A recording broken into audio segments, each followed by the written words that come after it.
국토교통부가 최근 영농 손실보상금의 산정 기준을 바꾸는 내용의 토지보상법 시행규칙을 개정 공포했습니다. 기존에는 농가 실제소득의 2년치를 산정했지만 앞으로는 3년간 실제소득 평균의 2년치를 산정하는 것으로 바꿨습니다.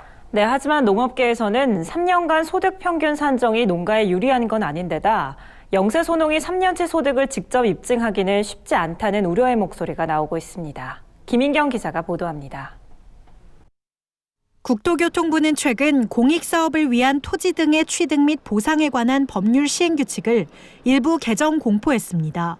영농손실보상의 산출 기준을 바꾸는 게 주요 골자입니다. 영농손실보상제는 농지가 택지개발이나 도로건설 같은 공익사업에 편입될 때 더 이상 농업을 못하게 되는 데 대한 농가 손실을 메워주는 제도입니다. 이때 농가 손실을 계산하는 방법은 두 가지로 나뉩니다. 먼저 도별로 연평균 단위 경작 면적당 농작물 총수입을 따져보는 겁니다. 도별 작목별로 손실보상금이 정해져 있는데 이 표에 따라 직전 3년 평균의 2년분을 곱해서 산정한 금액을 보상해 줍니다.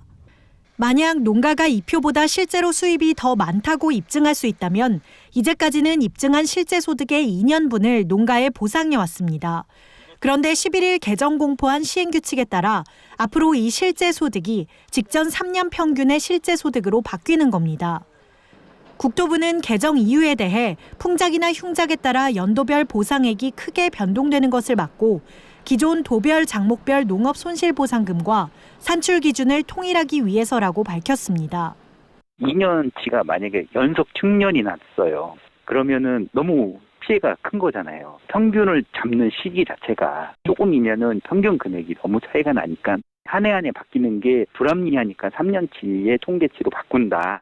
농업계는 직전 3년치 실제 소득 평균이 농가에게 유리한 것은 아니고 오히려 손실보상금이 더 줄어들 수도 있다고 입을 모았습니다.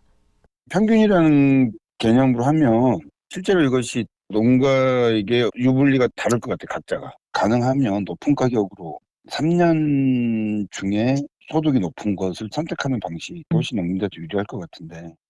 또 다른 농민단체는 도매시장이나 공판장과 거래하지 않는 영세 소농은 3년치 실제 소득을 입증하기가 어려워 현실성이 떨어지는 탁상 행정이라고 비판했습니다.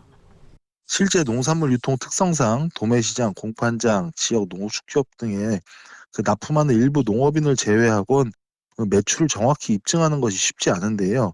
특히나 영세 소농 중심의 국내 농업 구조상 3년치 실제 소득을 직접 입증하라는 것은 굉장한 부담이 아닐 수 없습니다. 한농연은 영농보상 산출 기준을 기존대로 유지하고 오히려 소득을 입증하기 어려운 고령의 영세 소농들이 매출 전표가 없더라도 합리적인 선에서 실제 소득을 인정받을 수 있는 방안을 국토부가 고민해야 한다고 주문했습니다. 한편 국토부의 이번 시행규칙 개정으로 농지 소유권 이전에 따른 임차 영농인의 권리는 한층 보호됩니다. 기존 조항에는 실경작자인 임차농이 농지 소유권 이전에 따라 임대차 계약이 해지될 경우 영농 손실액을 농지 소유자에게 보상한다는 문구가 있었는데 개정 시행규칙에선 이 문구가 삭제됐습니다. 땅 주인이 바뀌었다고 해서 임차농의 계약이 해지되는 건 아니라는 뜻이라고 국토부는 설명했습니다. NBS 뉴스 김인경입니다.